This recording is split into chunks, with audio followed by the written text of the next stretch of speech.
Hello, and welcome to the How Many Geese Festival of Nature special. I'm Roddy Shaw. And I'm Jack Badams. And if you're looking for a nature podcast which doesn't take itself too seriously, then we are the natural selection. On today's show. So imagine parking your car, going into the shop, coming back, and now there's 9,500 2-inch bugs on your car screaming, which animal is the sexiest, objectively? Okay. And then the penguins arrive. It now just sounds like you're spinning the wheel of random animals. It is. And then the tigers showed up with their little snorkel masks on. So tell us about the Festival of Nature, Jack. Why are we here? So, we've been very kindly invited to do a special episode of How Many Geese for the Festival of Nature, which is the UK's largest free celebration of nature. And for this year, this week, they've gathered 100 bits of nature content from all sorts of different creators. And we've been asked to fill one of those slots with a How Many Geese special. So as part of that, we wanted to think, how can we do something different? We've got our usual stuff, of course, of trying to find the interesting aspects of nature and always looking to fight an animal in the process. This being the Festival of Nature, we thought, why not think about festivals in nature? Aha, So change one word. How Many Geese Festival of Nature special about nature's festivals. Yes. Get the t-shirts printed. Smashed it. So thinking about what makes a festival, it's hard, obviously, because you're not getting animals with balloons, inflatables, blimps, that kind of thing. No, sadly. Yeah, of course. But the parallel I drew, the connection was just mass gatherings. And we know that there are some big events throughout nature. People can maybe picture, or maybe grew up with Morgan Freeman's March of the Penguins. Yeah. That's a big one. Yeah. But of course wanted to find some slightly different ones. And looking into it, I found that these gatherings happen at different times of the year, some of them are regular, some of them are less frequent. So I wanted to start with a gathering which happens every day in the same place. Okay. And if you were to guess what animal I might start with, Jack? Okay, a gathering that happens every day in the same place. I might start bats. with? Yeah. Bats. So, I'm taking us to Indonesia. Okay. To the Deer Cave.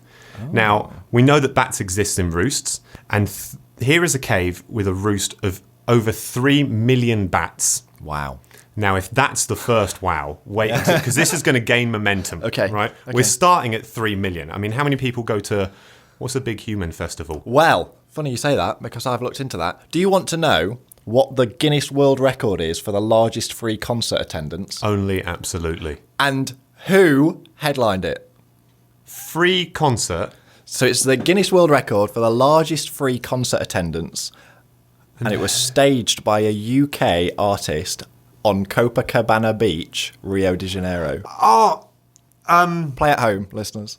Do you have a year? I do. New Year's Eve, 1994. 1994. George Michael. No. It's Barry Manilow. No. Is he even English? I don't know why I went there. Do you want me to tell you? Yeah. So this artist reportedly attracted an audience of 4.2 million people. Okay. It was Rod Stewart. Really? Rod Stewart. 4.2 million people turned up to see Rod Stewart on Copacabana Beach, but my favourite little line at the end of this is, although this figure is believed to include those who turned up solely for the fireworks display at midnight. Actually, 4 million people turned up to see the fireworks. 200,000 people actually wanted to see Rod Stewart. Yeah. 4,199,999 people turned up for some fireworks, and also Rod Stewart arrived. That, I think Rod Stewart sets a pretty good benchmark. But then I had a look at, you look at some of the pilgrimages and human festivals like that, and there have been festivals, Hindu festivals that have attracted like 50 million people along certain rivers in India and all that kind of stuff. So humans set a pretty high benchmark for festival gatherings as well. Yeah, it seems that way. But yeah, so these bats were kicking off with 3 million. Okay. Biggest human festival, 4.2. Yeah. That's the mark we've got to try and meet and or beat. Okay. And the bats fall short of Rod Stewart. These bats fall short of Rod Stewart. So do we know which species of bat we're talking about here? So, as with any cave, there's going to be a mix of species. I think I saw that there are possibly 12 to 13 living in this cave, different species. However, the figure which is connected to the species is the wrinkle-lipped bats. Right. Is that Rod Stewart? Just another great little fact I found for this cave, Deer Cave. Just as you go in the entrance, there is a stalactite formation which looks like Ex-US President Abraham Lincoln. But these bats pour out of this cave every night in an almost river of bats in the sky. And people go to witness the spectacle. Bats, of course, go and flood the jungle. And there's 3 million bats eating an average of apparently 3,000 insects a night, which means that each night these bats are eating 9 billion insects. Jeez. One of the figures I found for how many insects bats can eat in a night was measured in mosquitoes per hour. So MPH. I found that as a figure. It was 1,200 mosquitoes per hour. And I want all future food interactions to be measured in mosquitoes per hour. Yeah. So what's the equivalent of this McDonald's meal in MPH? In MPH. Now, that's one bat cave. But that, of course, got me on to where's the biggest bat cave colony in the world? And can it top a stalactite form of an ex-political figure as good as Abraham Lincoln? Or can it top Rod Stewart? Yeah. Because these are the two bars we've now set for ourselves. Does it feature dead presidents? Is it a bigger crowd than Rod Stewart at Copacabana 1994? So this cave is called Bracken Cave. Okay. And we're now in Austin, Texas. Right. Which, because of this cave, is termed the bat capital of the world. Okay. It's the seat, the home, I guess, of Bat Conservation International. And this is the largest bat colony in the world and one of the largest mammal gatherings, communities, congregations, whatever we want to go with. Yeah. Oh, are these the Mexican free-tailed bats? They are the Mexican free-tailed bats. Now we've started with an event which is every night. Every night outside Deer Cave, these 3 million bats pour out. We're now going to, this is a maternity roost, this cave. So they're migratory bats, but between March to August, it said late summer, so I've gone with August, September. The females are in this cave. It's pretty much just females raising their young. How many bats, Jack, do we think? How many female bats are in this maternity? So this is only half the population. Yeah, half the population picking one cave to give birth and raise their young. I'm going to say, so we had 3. I'm just going to 10 times it, 30 million. Oh, bit too high, 20 million. 20 million, okay. Now, I say a bit too high. Current estimates are around 20 million. Historic records describe a cloud of bats leaving the cave as being 30 miles long by 20 miles wide. Wow. Christ almighty. Like, block out the sun. Wow. Numbers of bats supposedly left this cave. Yeah. And remember, this is just females. And so there are baby bats there as well. And the density that the bats are in this cave is unbelievable.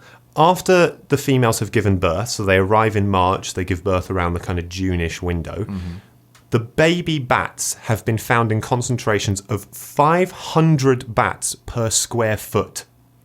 Hold on, I'm just trying to... So these are baby bats as well. So they're going to be kind of jelly bean size. Little jelly beans. But if you imagine almost 2 A4 pages next to each other, 500 baby bats. Are they naked little jelly beans? Yeah. If they're pink little jelly beans, yeah. I'm just thinking like it's quite triggering. I'm imagining like walking in there, looking up, because initially, as your eyes adjust, you'd probably just think that it's the rock, and then it'd all start wriggling. Well, imagine they were on Abraham Lincoln's stalactite face. As his beard. Yeah. His writhing beard, 20 bats. The incredible thing about this is that at a density like that, we know that the mothers, when they go out to feed at night, are able to come back and locate their individual pup in that swirling mass of babies on the wall. Yeah. And it's going to be through their call. So obviously when they first start going out, the pup's going to be clinging to them. Yeah. And then as they start to do trips out to feed, leaving the baby, they don't just shoot straight out. They kind of like leave the baby, hang around for a little bit, possibly remembering what their kid sounds like. Right. And they must go out and come back twice each night to feed their baby. So it's exhausting on the mothers, this maternity roost, having to go out, feed. Remember, they're trying to find about 3,000 insects a night, come back, feed the kid, back out, do the shopping, come back, feed the kid, back out, do the shopping. Yeah. And when it comes to the babies doing their first flight, remember how dense it is. You're learning to walk. You've got a whole park, living room perhaps, kitchen. These babies just have to take a total leap of faith. They have to let go of the rock with thousands of other babies trying to take their first flight. They've never even tested their echolocation. Of course. It is just let go, start flapping, hope you don't hit anything, because if they do crash into another one and fall to the floor... Yeah. Is that game over? That's game over. You've got one shot at making it, because the floor of this cave is crawling with flesh-eating domestic beetles, and the line I've seen is that they can strip a baby bat of flesh in minutes. Holy shit. It's pretty tough. It's metal, isn't it? Yeah. That's one of the other things, just to slightly off the bats for a minute, I don't know if you found when you were researching festivals, a lot of animal gatherings end in a lot of death. Oh, yeah. Salmon live all their lives out at sea, swim up a river, have sex, die. Yeah. Mayflies, all their life as larvae, come up out of the water, have sex, die. Yeah, this one's actually slightly different to a lot of the mass gatherings and things that I'd looked at, in that these are the babies dying. A lot of them are, like you say, the mass gathering is spawning, and then once that, then they're done. Yeah, tremendous amount of have sex, die. Yeah. Nature festivals. Probably a lot of that on Rod Stewart's concert in Copacabana Beach. Well,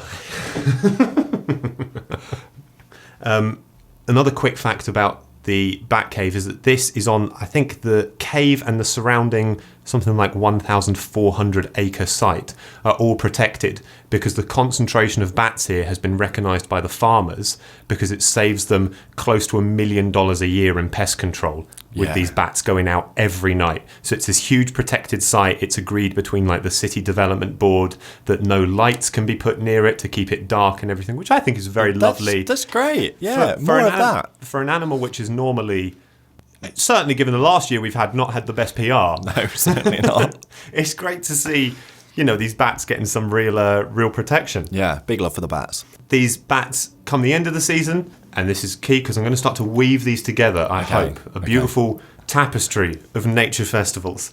And they migrate south to winter in Mexico. Mm-hmm. We're going to follow them south to Mexico for our next nature festival. Now, we've gone from every day of the year to a couple months of the year to one night of the year.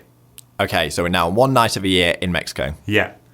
And there are these cactuses there which have flowers which bloom for one night of the year. Oh. And it's a group of cactuses called the Sirius cactus. Yeah, but very serious. Spelt differently, of course. They're also called, now these are some of their more common names for these beautiful blossoming cacti, Princess of the Night, Queen of the Night, the Honolulu Queen. Okay. We're in Mexico. Yeah. Don't know what's happening there. Christ in the Manger.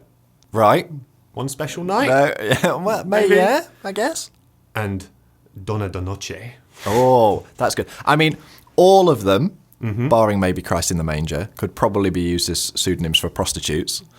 But the Honolulu Queen. The Honolulu Queen. Ahoy. Princess of the Night. Queen of the Night. Donna de Noche. Yeah, Christ in the Manger. Christ in the Manger, not so much. I'm just going to pop down to Soho to visit Christ in the Manger. Now, plants in the same geographic area all seem to bloom at the same time. Okay. So it's tied to temperature, humidity, stuff like that. Interestingly, we seem to think there's a possible link to the lunar cycle, because blossomings are more frequent around full moons. Right. And if they bloom at night, I'm presuming they are pollinated by either moths or bats. It's all weaving together, Jack. Weaving together. Here's the tapestry. So yeah, they are pollinated by bats. Cool. Now, staying in Mexico, we've gone from, well, actually, this is now back to, on my progression of once a night, we've kind of gone back to this is now an annual migration, but I wanted to weave the Mexican piece of the tapestry in. Now, these are, I'm very sure you've heard of these, the Monarch Butterflies. Yes. Yeah. This is a great one. So have you got any?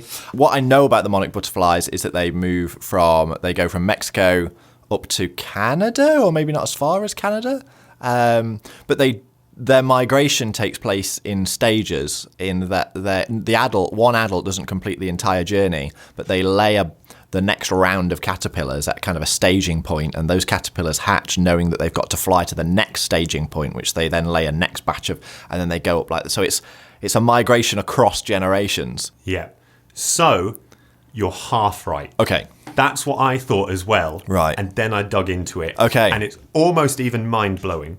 So these are millions of butterflies. You're dead right in the geography. It's northeastern US to Canada, that border area, migrating south to overwinter in Mexico, and then back up for the warmer summer. Millions of butterflies take part, but no single butterfly does the whole round trip. Right. Going northwards, it exists in stages. So Right. if let's start our year in Mexico. We've overwintered, and it's a tiny, tiny geographic area that they go to hang out on these oyamel fir trees. So it's a specific type of tree on the specific top of some specific mountains that they go to hang out I on. think I've seen the pictures. You go there and it's just like dripping with monarch butterflies, and they're all like mass roosting together overnight or whatever. And if you go in the morning, then you can see them all taking off, and it's just like this amazing, magical Avatar level experience. And I'm pretty sure that in some instances, like the concentration of butterflies on branches of these trees is so much that they can pull bits of the trees off. Like that is the density of butterflies here. So we're starting there. We've had our winter. We're waking up slowly. We start to travel north. Now, the generations going north do it in stages because they're basically tracking, or the caterpillars need a certain plant to feed on. Yes, called milkweed. Milkweed, yeah. Milkweed. So they're tracking that as this plant blooms northwards. I don't know if you've ever seen those things of like spring traveling northwards. Obviously, plants further south bloom first than the ones up north. So the stages of the butterflies going north are in a kind of 6-week cycle where the adults go, lay the eggs, and die. So it takes several generations to get from Mexico up northwards. When they get to the top and it comes to going back, though, they give birth to what is called the super generation. Right. And the one generation does the whole trip south. Wow. So the whole generation does the one trip south. They then overwinter in Mexico, and then they do the first leg of that back to start it off again. So they go from living for kind of 5 to 6 weeks, I think. Yeah. To the super generation lives for about 8 months. Wow. Doing the whole trip south. South overwintering, first leg north. Yeah. How does something like that... Well, can you imagine missing out on being that generation? You're the last one. You die at 5 weeks knowing that, my son will live for 8 months and quest like no other butterfly before him. Yeah. See the sights of an entire continent. Yeah. But they think part of the reason is tied to the fact that going northwards, they're restricted by the plants. They can't travel north faster than the plants are there to eat. Right, yeah. But going south, they can use air currents. So they've kind of got this limiting factor going north. Then they have their summer, finish summer, hop back on the M6. And if they don't need to lay eggs, then they're not dependent on the milkweeds having grown, so they can just feed off of any flowers, can't they, on the way back? Another quick bit about the monarch butterflies. Monarch butterflies have been bred on the International Space Station. What? Yeah. Are they going to migrate back from there?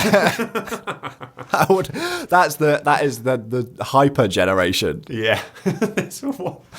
Or maybe there's just a single butterfly on the ISS beating its head against the window. Just desperate. It's like, I need to go to Mexico. Now, this next bit was a bit of a challenge to weave into my tapestry and find the link. Yeah. But I think I got it. So, monarchs, whilst they're endangered, they're threatened by a range of factors, pesticides, etc. One of which is avocado production. Oh. Interestingly, it's threatening the Mexican overwintering site. So think about that when you're next having your... Exactly. Smashed avo on toast. Yeah. Whole grain. Yeah. And a poached egg. That was very nice when you made that, though. I know. But now I feel very guilty about it. I'm racked with butterfly guilt. Yeah, I'd much rather have monarch butterflies. I mean, have them in the world, not have them for breakfast. Well, smashed monarch butterfly on whole grain bread.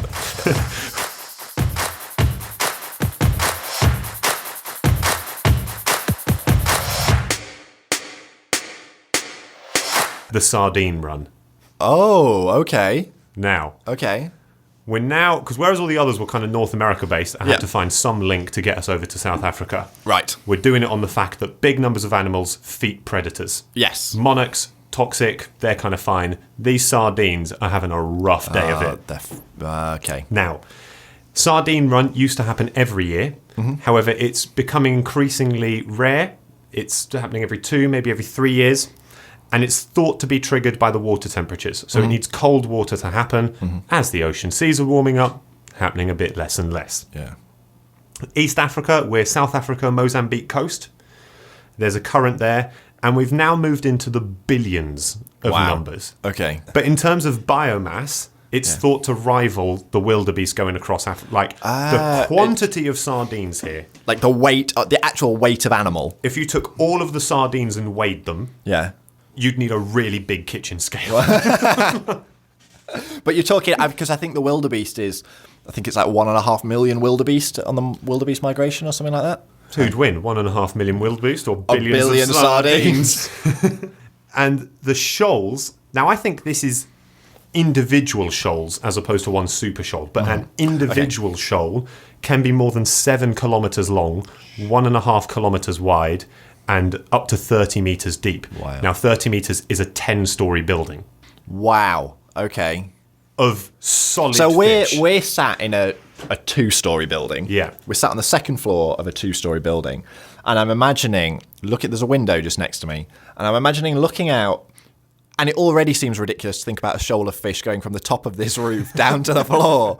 Never mind that being, 5 times that? Yeah, there would be 8 stories of fish above us That's scary. if we were sat in... Yeah. What follows these sardines is an army of predators. Oh, I bet. Starting with the superpod of dolphins, Yeah. which can contain between 5,000 to 18,000 dolphins. And the thing is, if you say to someone 5,000 dolphins conjures quite a nice, Yeah. Disney-esque. If I said to you 18,000 hyenas, you know, they're super predators of the sea. Yeah, These yeah. are torpedo-shaped death machines. Yeah. Yeah. Yeah, if you're a sardine. Death that can solve math problems. Yeah. Yeah. It's torpedo-shaped fury with a calculator. It's 18,000 of them, right? And the dolphins are like part 1 of the sardines' nightmare here. Right. Because what they do, being the smart ones, they start to engineer and splinter off groups of sardines from the shoal into what are called bait balls. Yeah. I've seen this. Attenborough talks about these. He loves a bait ball. Oh, who doesn't? Now, the bait balls can be 10 to 20 metres wide by about 10 metres deep. Right.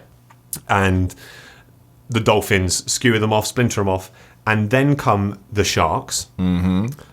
So these sardines not only have incredibly intelligent predators after them, they've got predators older than trees after them. So they've been hunted by time itself.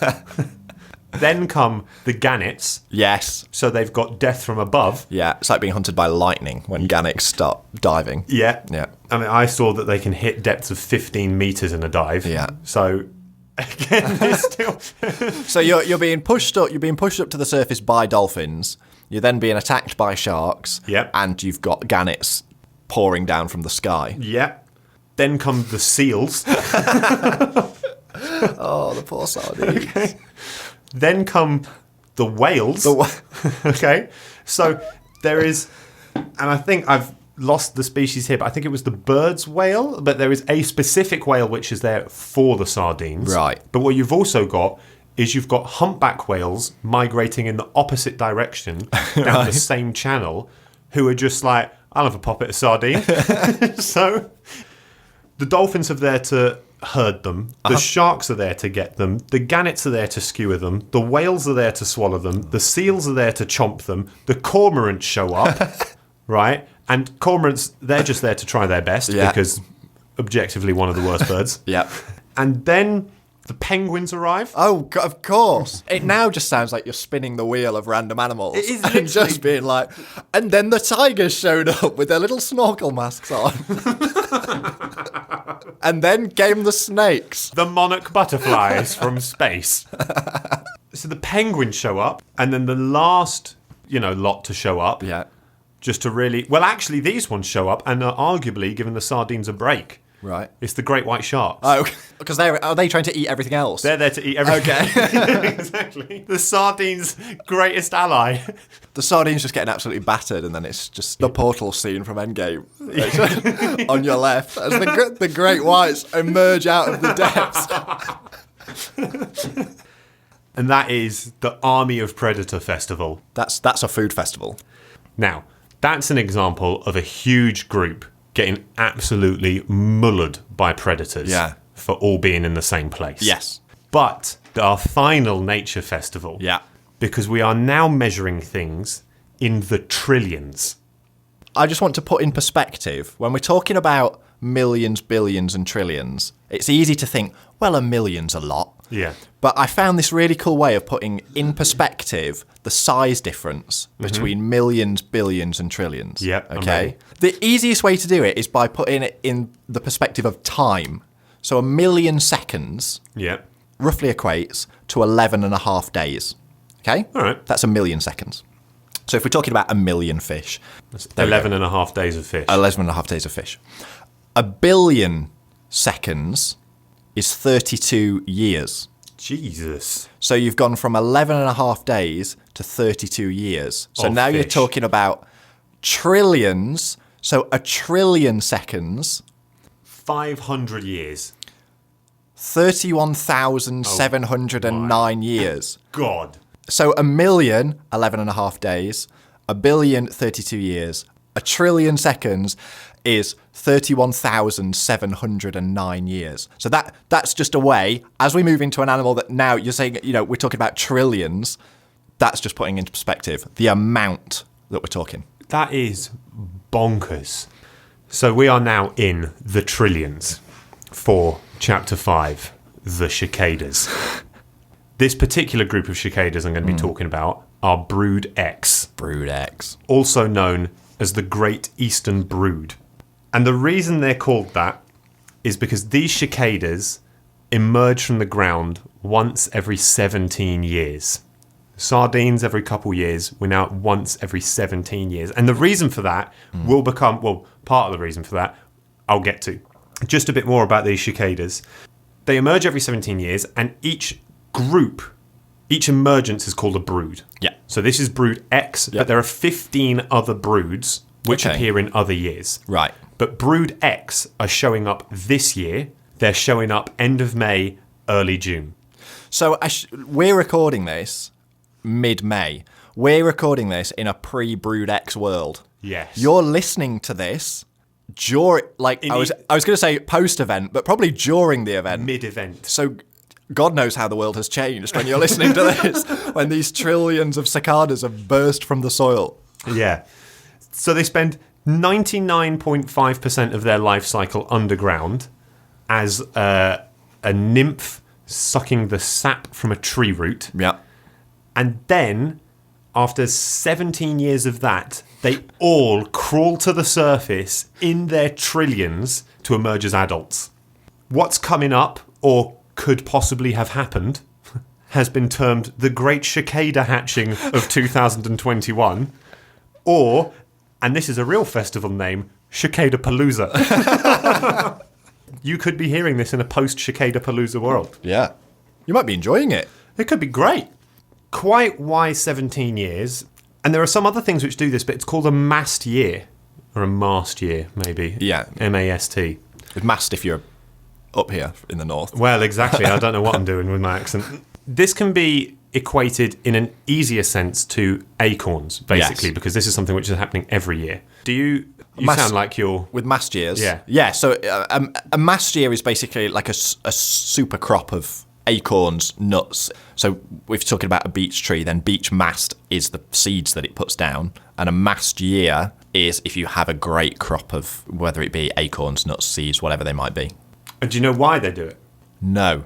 So, if the oak tree put out the same number of acorns every year, the population of acorn predators would meet that level.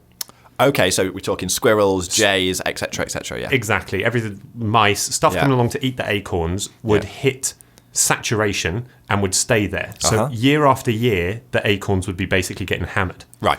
But if you limit the amount of acorns you're producing to, say, 10% of your capacity, you're also limiting acorn predators to 10% of their capacity. Right. Which means that if in 1 year you suddenly dump 100% acorns, there's still the same number of squirrels as if there was a tiny amount of acorns, which means that suddenly the survival of the baby acorns shoots through the roof. Right. Because what you've done is you've engineered the predators to exist at a smaller population level so that you can suddenly explode with all your kids, right? Okay.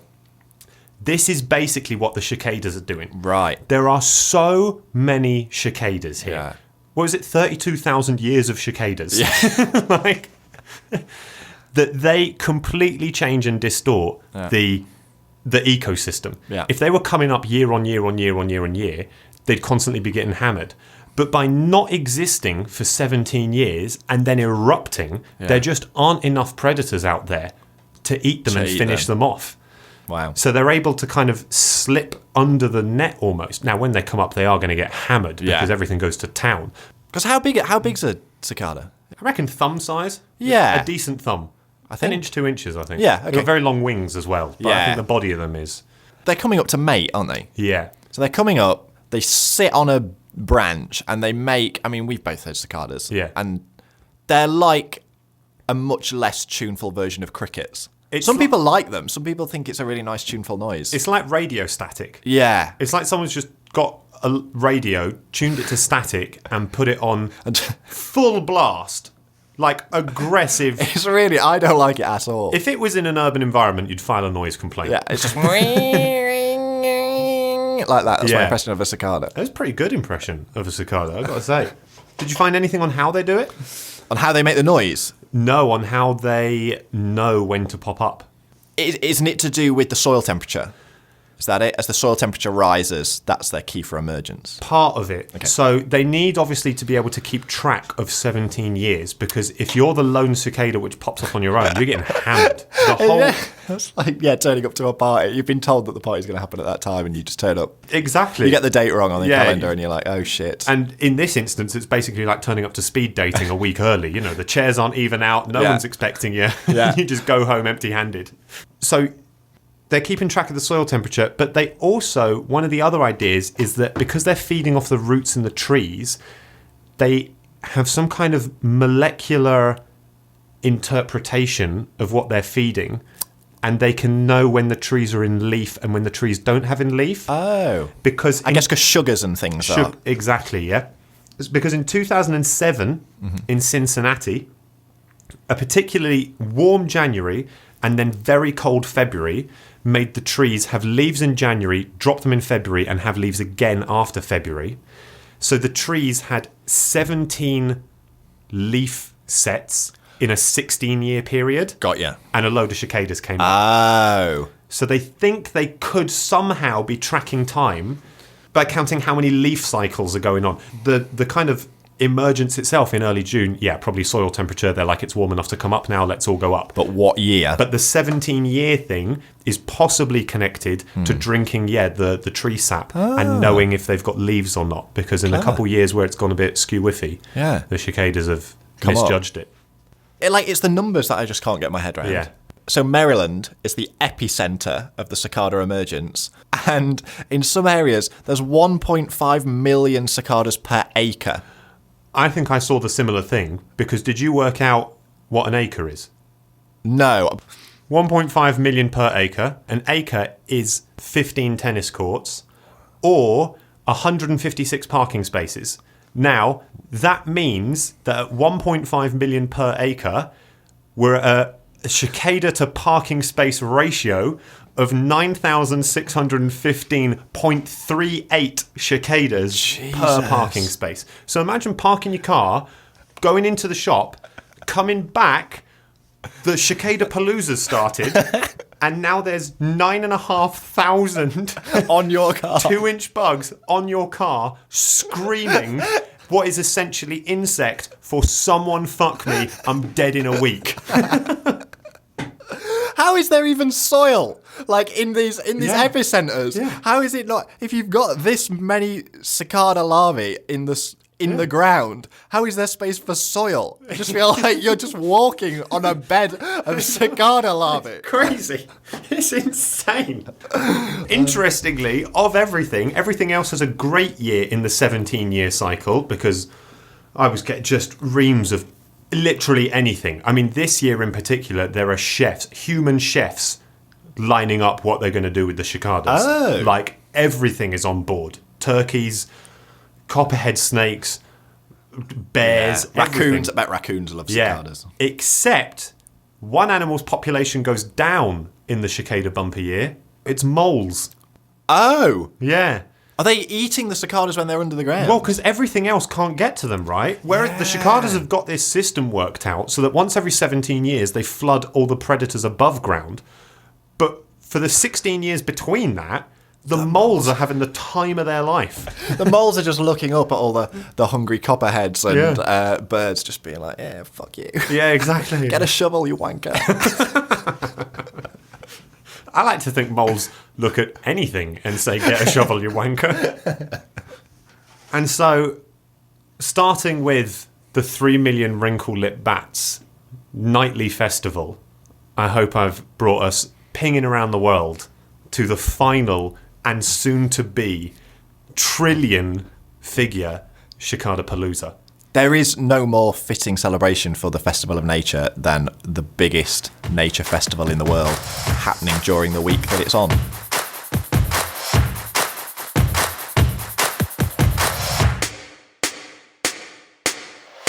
Okay, it's now time for that part of the show where we take one of nature's magnificent creatures and we pit it against Roddy Shaw in a fight to the death. Now, today's animal has been suggested by Matt Postles on Instagram, and it is the pangolin. Oh, no. Let's get to know our foe. If you don't know what a pangolin is, they're also known as the scaly anteaters. If you don't know what an anteater is, then I can't help you. But then if you can't work it out, we really can't help you. But they are comprised of 4 species that you find across sub-Saharan Africa and Asia, and I've taken the liberty, because it was just suggested as pangolin, of picking one particular species for us to focus on so we can get a true tail of the tape of what you're going to be up against. So I have settled on the tree pangolin, which is native to Africa. Their most notable feature is, of course, the fact they're covered in large, hard scales, which are made out of keratin, the same stuff that our fingernails are made out of, but much harder, which gives them the appearance of, and I quote, a pine cone. Is what it says here, and it's true. They really do. They use these scales as protection, and they can curl up into a ball when threatened. The name pangolin actually comes from the Malay word penguling, meaning the one who rolls up, which is cute. They have short little legs, long claws, and the reason I chose the tree pangolin is because this has got a prehensile tail, which it uses to hang from trees. They eat, as the name scaly anteater suggests, ants, termites, which they get using their very long tongue, and they've got powerful claws for digging them out of the ground or trees. Poor vision, lack any teeth whatsoever, and in terms of size, we're talking for a tree pangolin about 1 metre long, including its tail, and a weight of about 2 to 2.5 kilograms. So, Roddy Shaw, the question is, how many tree pangolins are too many tree pangolins? Well, first of all, I want to start with just saying that this fight is borderline going to be emotional trauma for me, because they are, I think, they're definitely top 5 animals for me. They're the most trafficked animal on the planet. One of the most critically endangered animals in the world. A bigger number of pangolins than rhinos, tigers and elephants are put together are poached each year. Wow. I have donated to pangolin conservation. I have a painting of a pangolin in my flat. But for the next 5 to 7 minutes, Jack, I'm going to put all that aside and I'm going to fuck some pangolins clean up. Right? Now, I don't know if this is as much about my strengths as it is about their weaknesses. Yes.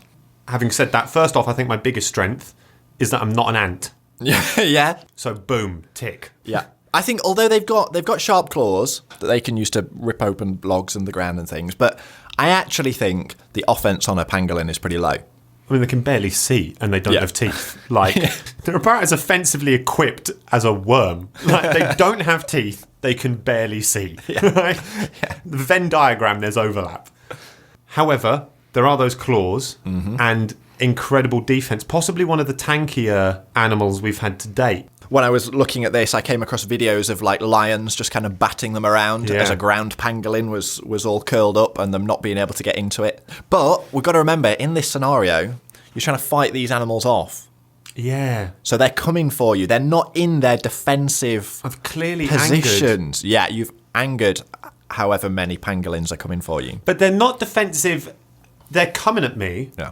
But then the moment it's waves, isn't it? So one pangolin comes at me, I go to punch that pangolin, it coils up. That pangolin is now secure. Yeah. Then the that's next true. pangolin, if each one takes one swipe and then hunkers down, it's an incredible tactic. It's like a Roman phalanx. With prehensile tails. With prehensile tails. It said that they could use their prehensile tails not only to grab on trees and kind of swing from branches, but to also use their prehensile tails to peel off bark to get to insects underneath. So they seem pretty dexterous. A metre-long pangolin, tails a decent chunk of that, wrap round your arm, they're pretty strong if it was able to grab hold of a tree to like hold you in position. Well, they could pull me down. You know, in Lord of the Rings, where Saruman says to the orcs, pull down the trees. Yes. So they throw ropes around the trees to pull it down. Yeah. Right? That's what I'm now seeing with these pangolins. They're all going to come at me. I'm a big guy, Jack. Yeah. And they're going to shoot their tails up on me and steadily just pull me down to the ground. Then it's going to be some Gulliver's Travel situation where I've been lashed to the earth with pangolin tails with their tank-like bodies steadily scratching and or licking me to death. Right. Tree pangolins. Yes. Therefore arboreal. Yeah. Therefore the arena cannot have anything for them to climb. Yes. Ice rink? You did fight an aardvark on an ice rink, though. So, but see, it's a similar big claws termite. It is. It's the termitey nature of the animal. Yeah, that's true. Just There's steers definite my parallels. mind there. Paddling pool. Right. Okay. Because here we go. If they curl up into a ball, they'll submerge their head below water. Oh, this is smart. So by doing it in a paddling pool, they can't possibly curl up, because in curling up, suddenly heads below water, they're going to have to uncurl to breathe. This is genius. Puts a timer on their defense. This is genius. So we're doing it in a paddling pool. Going back to the kind of Gulliver's Travel, pull the trees down with the orcs approach, this is quite a high-risk situation. If they pull me down in the paddling pool, they submerge me. Oh my God, I can't cope with it. This is straight chaos, this pangolin battle. And also, they're hunted to be put into soup. Yeah, it's a Chinese medicine thing, isn't it? Yeah, I mean, it's total objective bullshit, but that's for another day. But what I'm thinking is, will they have some kind of innate fear of a paddling pool? Of a paddling pool for some kind of soup trauma. So now the arena... You got in their heads. The arena has both physical and mental advantages over the pangolins. So, pangolin paddling pool. Also, alliteration. It's all coming together. Yeah, it's all coming together. So how many pangolin do I reckon could pull me down, and one fewer than that? How big are they? They're about 1 metre long. And they can use their tail to pull bark off a tree. Yeah. How heavy do we think they are? They're about 2 to 2.5 kilograms. 2 to 2.5 kilos, so that's a couple bags of potatoes, which is apparently how I measure. Critically endangered species. How many bags of potatoes you could fight off in a paddling pool? Yeah. They're quite heavy. They're just dent. And I think 11. 11? 11 pangolins in a paddling pool off.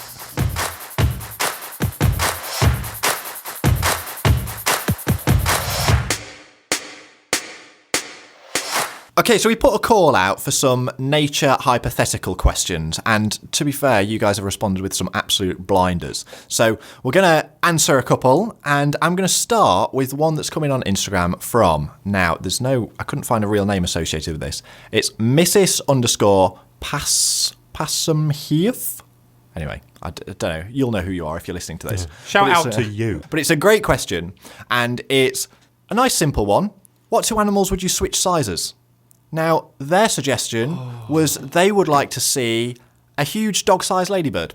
But then I guess if you're switching the sizes, you're also getting a ladybird-sized dog, too. Yeah. Okay. Yeah. So which animals do you think? What are we switching sizes? Right. I kind of already had this in my head. I didn't know the question was coming, but just from how I apparently spend my time with vacant thoughts, I want a cat-sized walrus. Right. Okay. Now, that does also imply, because of this particular question, a walrus-sized cat. Yes, it does. I like that part of this question. Yeah. There are ramifications for There are whatever- ramifications. It's not just a one-way street. You know, the path to tiny walrus is a two-way road, as they say. Guinea pig-sized rhino, but then rhino-sized guinea pig. I feel like we're kind of halfway there with a capybara. Yeah, but it'd be Dense. truly terrifying. Imagine that in your allotment. Are we saying that in this scenario, when you choose the swap, like all across the world at that exact moment, the animals switch sizes?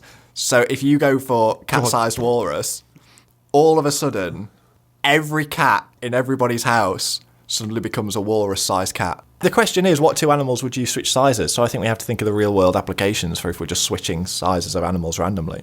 Yeah, because it's not like, would you switch for your interest or whatever? It's full stop. So, what can we do with pigeons? Well, so I was thinking along the bird route, and I was thinking, I'd like hummingbirds to be a little bit bigger. But not loads bigger. I'd just like them to be big enough that they're more easily seen. Yeah. So I could swap hummingbird with, something maybe like large pigeon size, wood pigeon, and then I'm not losing any sleep that we've suddenly got really small wood pigeons. Yeah, But now we've got bigger hummingbirds. Yeah, that's nice.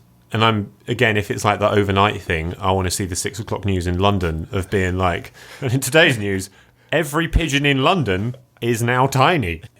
But what about, if you did it with whales and goldfish, that'd really cause havoc, right? If it's happening everywhere at once. But if it is like you were saying with your original, you just get to have one of those animals. Yeah. Having something like a humpback whale or a minke whale in a tank. Yeah, it'd be incredible. It would be amazing. Tiniest.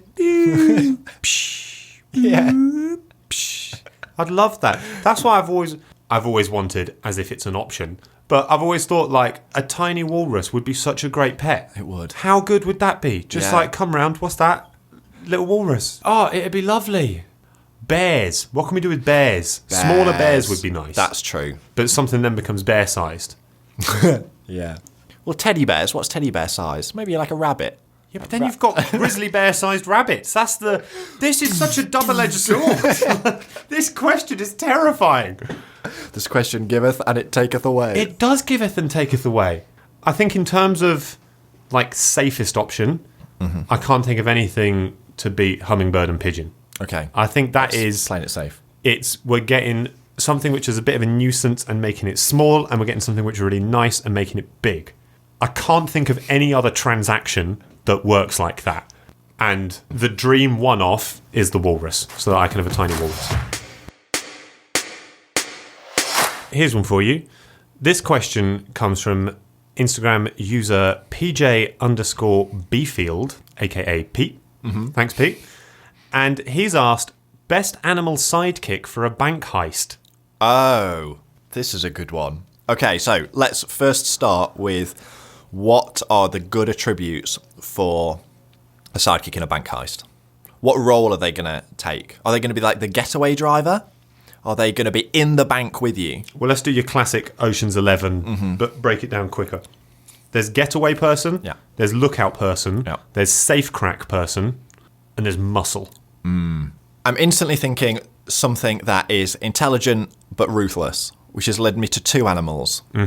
One I'm instantly ruling out because it's got no legs. Dolphin.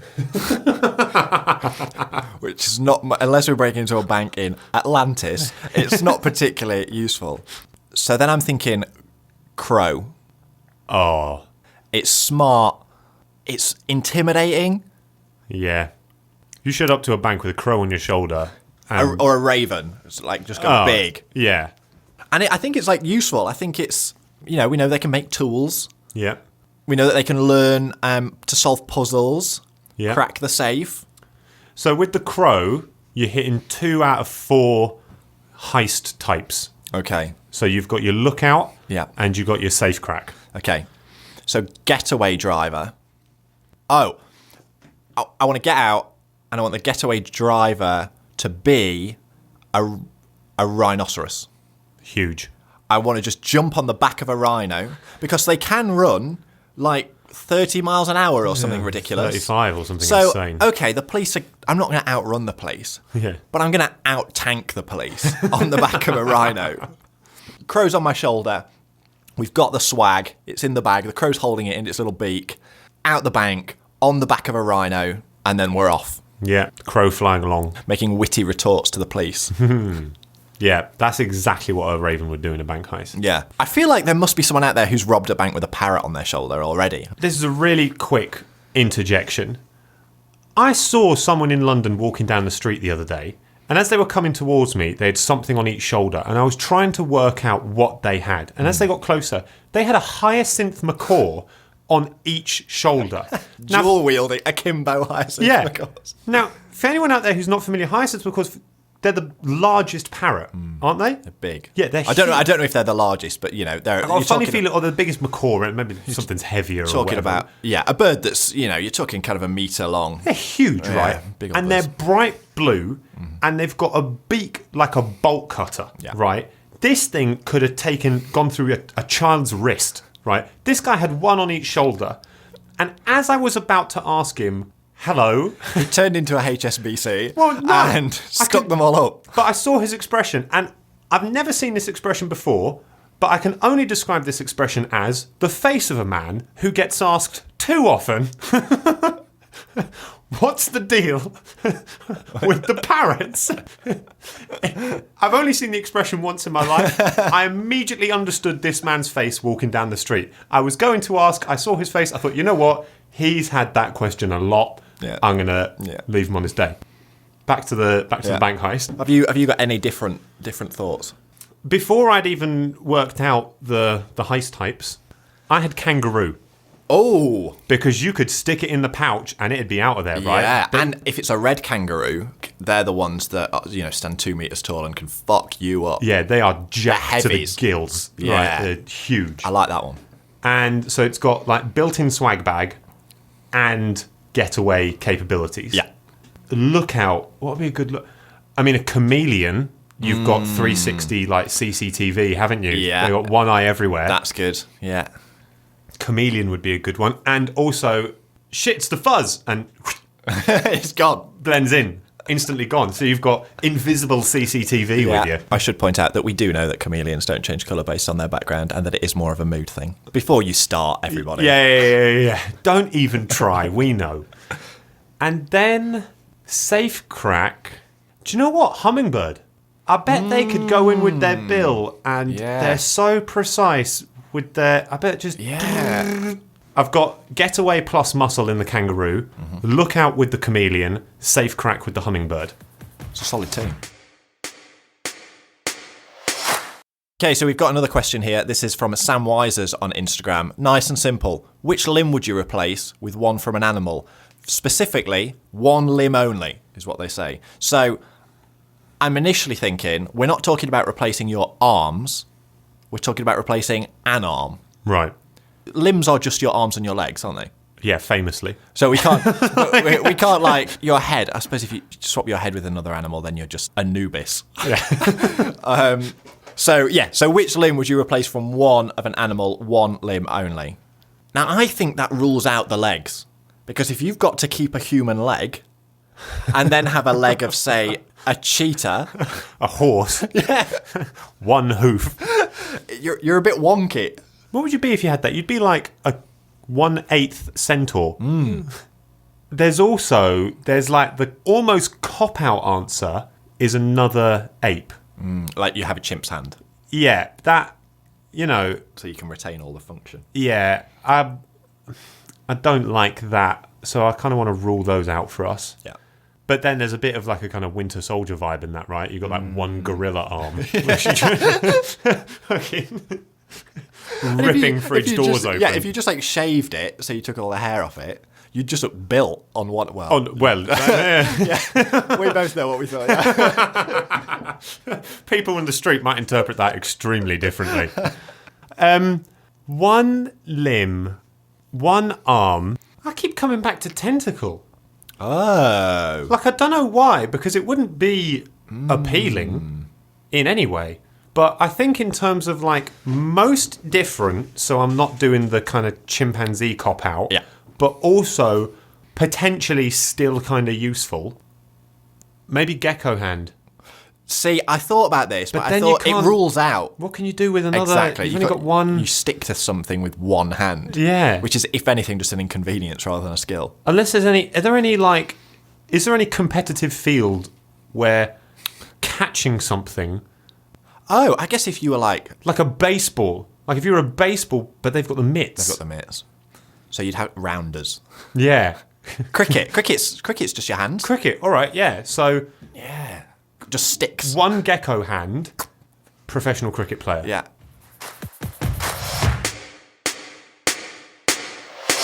This question comes to us from Alexandra Haddo. And it's a pretty quick fire question. Yep. Very simply, which animal is the sexiest objectively? Excellent. Okay, so I've got one in mind. okay, you go. No. I want to see Okay. if you land where I landed. So I would say a secretary bird. But Boom. that's what that's where I was. like if you don't know what a secretary bird is, Google it. There is one particular picture of a secretary bird Is it with the eyelashes? that when you see it, God, we're revealing a lot. you'll go, wow. Something will stir inside you when you see that picture. It's basically a picture of a secretary bird with it's very close up and it's got these amazing eyelashes. But they're a species of bird of prey. It's like an eagle on really long legs. Yeah. And they stalk around in Africa and they look amazing. Google a picture of a secretary bird. But I was trying to think of, not everyone knows what a secretary bird is. So then I was thinking, things like tigers are pretty sexy. But for me, it's secretary bird. It's almost no contest. Think of the average bird you see. They're normally quite short-legged, stumpy, chicken, pigeon, stuff like that, right? This bird comes along. Not only has it got ridiculously long legs, but they've got they've essentially got stockings on for part of the legs, right? And then the rest of them, they're in like this, chic grey number with their feathers. Then they've got this crest coming off their head with like this incredible hairdo, like they're showing up to the Oscars or the Met Gala or something. They've had it all done. And then, like you said, they've got insanely long eyelashes. Yeah. Like, what is going on here? And amazing, like, it's almost as if they've got ridiculous eye makeup on because it's like orangey, yellowy all around their eyes. Winged eyeliner. Yeah. I was trying to think of other things like tiger to make it more accessible, but I'm not even sure we should. I think we should just tell you, if you don't know what a secretary bird is, Google it and agree with us instantly. Yeah. Because it is the right answer. But yeah, a couple others, I guess, honorary mentions. Tiger, that's an honorary mention. Yeah.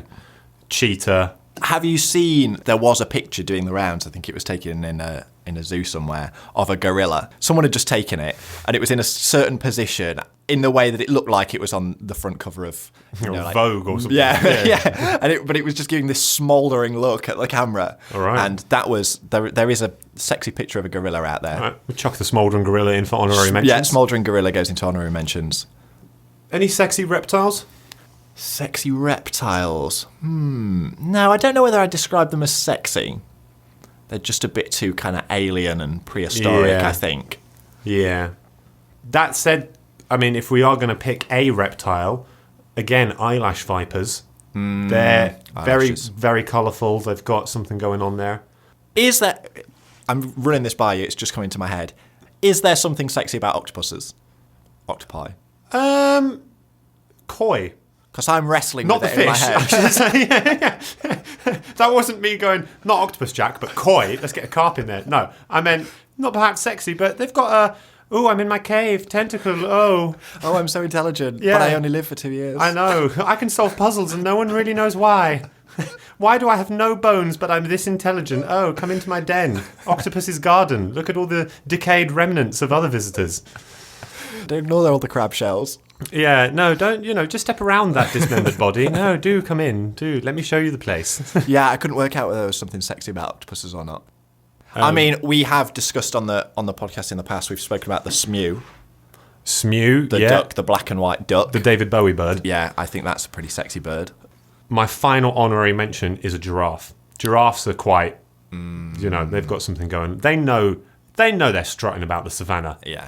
They're like... I think they are until they start running. They start running or drinking, and then the whole facade like falls away. Do you know what, Jack? In many ways, I say the same thing about myself. We could say the same thing about each other, I think, with the height that we've got. Yeah. Least sexy? It's got to be a fish. Blobfish. Yeah. But then the say about the blobfish, it only looks like a blob when it's out the water. Because it's for deep sea pressure, so it comes up and basically melts in on itself or something. So that's unfair. No, I think the last one I'm going to do for least sexy, and God bless them because I do love them, but have you seen the giant salamanders? Yes. That's a rough deal. They live in like streams in China or whatever. China and Japan, I think there's two. There was one, I think it was a Chinese giant salamander, and London Zoo had one for a bit, and it was called Professor Wu. Oh. I love that. W-U, as in like a Chinese name, not... Woo. Yeah. Not like he was great at parties. Nothing starts till Professor Wu arrives. He had to make up for his unsexy appearance by... Incredible charisma. Incredible charisma. All right, everyone, thank you so much for tuning in to the Festival of Nature How Many Geese special. Jack, I had a great time. Excellent. We're very, very pleased to pop back up and do this special episode. Popping up like a cicada that counted the wrong leaves. How many geese rose from its slumber in the dirt to annoyingly shout nature facts into your ear. But a big thank you to the Festival of Nature for asking us to do this special episode, and a thank you to Elastic FM for allowing us to record this in their studio at short notice. But we'll be back again in the summer with our second series. Thank you again for listening. That was How Many Geese? Or as your mum thought it was called, Who Are Your Geese? No, Where's My Goose? Where's My Goose? We'll see you in the summer. Bye.